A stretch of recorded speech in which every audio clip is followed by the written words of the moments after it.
bangkit bersama, One Pesantren One Produk. Ayo bangkit bersama, One Pesantren One Produk. Pesantren berdaya, masyarakat sejahtera. Op, One Pesantren One Produk. Jawa Timur Cetar luar biasa. Baik, terima kasih pemirsa, Anda masih bersama kami tentunya dalam program Kopi Laborasi Sambang Pesantren. Dan Sambang Pesantren kali ini kita menyambangi Pondok Modern Sumber Daya At-Taqwa atau Pomosda Nganjuk. Dan perlu diketahui bahwa program ini dipersembahkan oleh One Pesantren One Product Jawa Timur bekerjasama dengan Diskominfo Provinsi Jawa Timur. Kalau di segmen sebelumnya tadi kita sudah sedikit dapat bocoran ya yang melatar belakangi yaitu bagaimana kemandirian pangan organik ini yang ada di Pomosda. Lantas, ya kalau kita tahu apa produk-produk apa saja yang diproduksi oleh Pomosda ini dan bagaimana pemberdayaan santri itu tadi, Kiai. Terima kasih.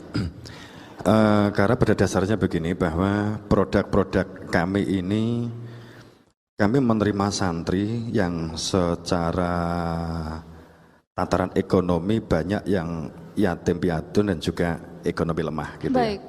Sehingga kemudian sejak tahun 2002 kita mulai melakukan pemberdayaan. Yang tidak mampu kita panggil orang tuanya, kita beri hal sepele, Mbak. Jadi setiap minggu saya memanggil 5 wali santri ataupun 7, yang 7 itu dari luar biasanya. Saya panggil kemudian kita beri milih unggas. Kalau unggas umpamanya ayam atau bebek begitu, 10, yang 1 jantan, yang 10 cewek begitu ya. Baik. Kemudian perkembangan kemudian ternyata di luar dugaan. Itu kalau diceritakan panjang ya, ini karena waktu. Kemudian bla bla bla begitu, akhirnya kita mulai bergerak pada sebuah perilaku kesehatan. Oke. Kami produk-produk di santri pada saat kita belum mengenal kartu sehat itu habisnya untuk kesehatan saja, Mbak. Iya. Itu untuk 2.700 santri. Iya. Itu habisnya adalah sekitar 23 juta sampai 25 juta per bulan. Setelah kita mencanangkan pola sehat itu turun drastis, hanya tidak lebih 5 juta. Artinya berpengaruh pada anggaran untuk kesehatan. Pengaruh sekali, itu. kuat sekali. Di kesehatan juga kuat sekali. Baik. Kemudian di dalam satu perilaku akhlak di santri juga luar biasa. Santri kita juga bisa menembus di ITS, IPB dan sebagainya. Sehingga yang lain kebingungan katakanlah les kami nggak pernah melakukan. Itu bukti. Itu karena itu teman-teman ya? saya. Bukan, ini pengawas di kepala dinas, dari dinas. Ini dulu teman begitu ya. Teman gojlok. Kemudian pada saat kita melihat produk-produk ini, Mbak, jadi Brambang Bawang, memang kita ada pola yang disebut dengan PTSA, pola tanam sehat amanah. Kemudian yang produk ini yang disebut dengan ada, boleh diambil mungkin? Kita juga sudah, ini kita jadikan alat sehingga kita bisa koneksi dengan Malaysia, Burma, Inggris, Jerman, Filipina. Kita sudah produk dan kita sudah kirim ke sana. Waduh, kita berarti sudah ekspor ke sana. Sudah. Luar biasa sekali, tepuk tangan dulu dong. Masya Allah. Kalau kelor itu yang banyak menyerap Malaysia, kemudian Timur Tengah sama Afrika Selatan. Baik, artinya tidak hanya berpikir bahwa bagaimana proses untuk produksi saja, tapi juga bagaimana untuk bisa mengekspor atau menjualnya, distribusinya, seperti itu. Di manajemen kami biasanya pada umumnya itu adalah menggunakan sistem humas. Baik. Jadi ada UPT itu humas salah satunya begitu. Kita humas kita hilangkan, Mbak. Kita menggunakan bukan wakil kepala sekolah atau pondok humas enggak, tapi waka atau bagian entrepreneur dan pengembangan marketing. Itu yang kita gunakan. Langsung secara nyata gitu, Ya, untuk waka entrepreneur. Alasannya bagaimana itu, Pak? Biasanya kalau humas kan kita mengoptimalkan. Humas kan kadang kan sering menjadi kendala, Mbak, menurut kami. Biasanya humas itu keluar, dia menangkap sesuatu atau membawa surat, sepertinya logika kita hanya begitu. Baik. Surat diberikan sudah tugasnya manajemen kan gitu. Baik. Lah ini kemudian di entrepreneur sehingga dia juga memiliki wilayah bagaimana interaksi, koneksi dibangun dan kemudian dapat mengembangkan di institusi asalnya. Baik, tentunya juga ini juga perlu pendampingan untuk proses bagaimana penanaman dan juga pembudidayaan. Lantas apakah ada mitra khusus dari Pomosda ini? Kami ada tim, Mbak, ada tim BKT namanya atau pendamping petani, pendamping kualitas produk, kemudian sains teknologi. Itu kita ada tim-tim, kita ada 9 tim. Baik. Dalam perilaku teknis dalam pengembangan pemberdayaan. Sehingga kita juga masyarakat seperti begini. Ini ada, maaf ini semuanya nggak bisa diletakkan di sini. Iya. Ada produk jamur sebagai contoh dan madu. Itu semua produk pondok kita produk di sini. Baik. Kemudian kelas 3 biasanya kelas 12, 11, 12 itu setiap hari Sabtu Minggu kita mendatangkan praktisi. Okay. Kita utamakan praktisi yang kita datangkan itu adalah wali santri. Ini tentu akan menurunkan biaya luar biasa. Cenderung gratis, mereka dia datang sambil menengok putrane, sambil dia memberi ilmunya. Ya. Baik. Dan keuntungan kedua setelah kita panggil, itu kemudian juga membantu pemasaran. Okay. Kemudian santri itu membuat produk. Memang kita jadwal dari sekian santri itu kan bisa kita bagi, Mbak. Baik. Jadi sempat kita dituduh memperkerjakan santri.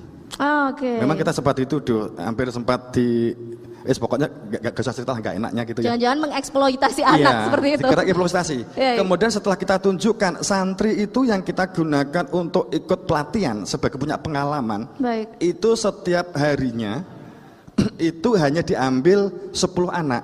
Kalau 2.000 berapa dia nantinya kan gitu. Kan waktunya kan lama sekali. Baik. Dan pada saat dia sudah bisa mengembangkan itu, kemudian dia bawa pulang. Kalau dia tamat. Kalau ternyata dia di rumah ingin mengembangkan seperti jamur, kami nggak mau produk, tapi marketing kami mengambil dari alumni atau masyarakat. Baik. Kita nggak produk lagi.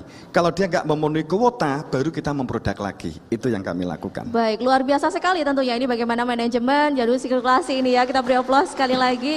Waduh, ini masih sedikit penjelasan sebenarnya. Memang kita terbatas waktu juga. Saya harus bergeser ke Pak Khofirin ini selaku sekretaris OPOP atau One Pesantren One Product Jawa Timur. Assalamualaikum, saya sapa terlebih dahulu. Bagaimana kabarnya Pak Khofirin? Waalaikumsalam warahmatullahi wabarakatuh. Sebelum saya tanya-tanya mengenai programnya, kita juga perlu ini ya, bagaimana mengetahui memang OPOP ini adalah salah satu program yang didukung oleh Gubernur Jawa Timur Ibu Hovifah Indar Parawansa. Namun sebelumnya kita saksikan bersama apa sih dan juga bagaimana harapan dari Bu Gubernur Jawa Timur Ibu Hovifah Indar Parawansa. Berikut kita saksikan VT berikut ini. Assalamualaikum warahmatullahi wabarakatuh. Jawa Timur ini gudangnya pesantren, pasti juga gudangnya pembinaan para santri. Kita mengenal kuatnya lembaga pendidikan di berbagai pesantren. Kita mengenal kekuatan dakwah dari pesantren. Hari ini kita juga melihat bagaimana geliat ekonomi yang berbasis pesantren. OPOP, One Pesantren, One Product. Ada 3 pilar, ada santripreneur, ada pesantrenpreneur, ada sosiopreneur. Maka saya ingin mengajak kepada kita semua, kita beli produk mereka, dan produk-produk mereka akan menjadi bagian dari referensi bagi pelaku UMKM di negeri ini. Mudah-mudahan One Pesantren, One Product sukses dan memberikan manfaat serta keberkahan bagi kita semua. Assalamualaikum warahmatullahi wabarakatuh.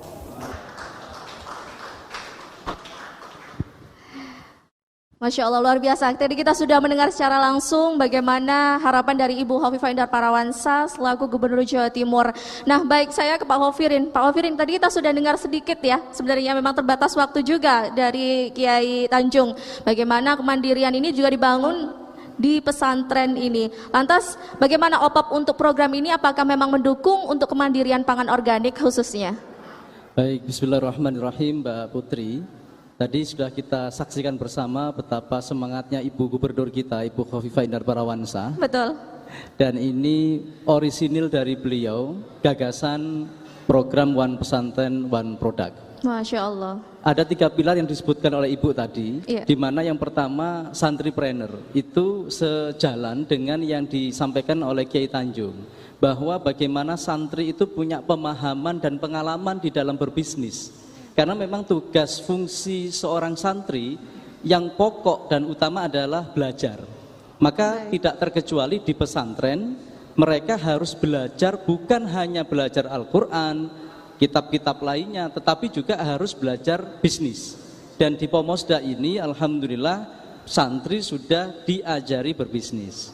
Yang kedua adalah pilar pesantrenpreneur, di mana targetnya selama 5 tahun terwujud 1.000 produk dari 1.000 pesantren se-Jawa Timur.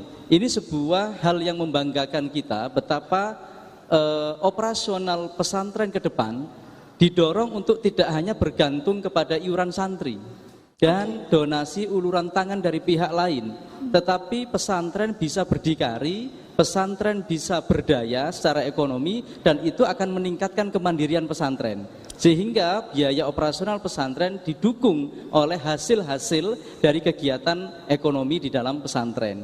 Dan tentunya yang ketiga, Ibu tadi menyampaikan sosiopreneur. Itu artinya alumni. Kita tahu bahwa tidak semua alumni pesantren menjadi kiai, dai, guru ngaji. Betul sekali. Ya. Sebagian besar mereka justru harus dihadapkan pada kenyataan berbisnis. Yang menjadi catatan, mereka berbisnis itu karena terpaksa. Bukan karena sudah didesain sebelum saat mereka santri. Oleh karena itu, Ibu Gubernur ingin bahwa para alumni ini dibekali juga tentang ilmu bisnis. Kalau sekarang sudah berbisnis, dinaikkan kelasnya. Sehingga apa?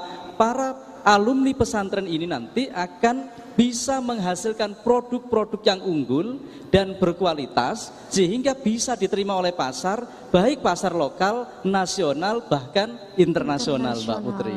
Itu adalah harapan Ibu Gubernur yang harus kita realisasikan bersama, dan harapan itu sebenarnya bukan pepesan kosong. Pomosda salah satu contohnya. Pomosda sudah menjelma menjadi sebuah pesantren yang mandiri dan berdaya secara ekonomi.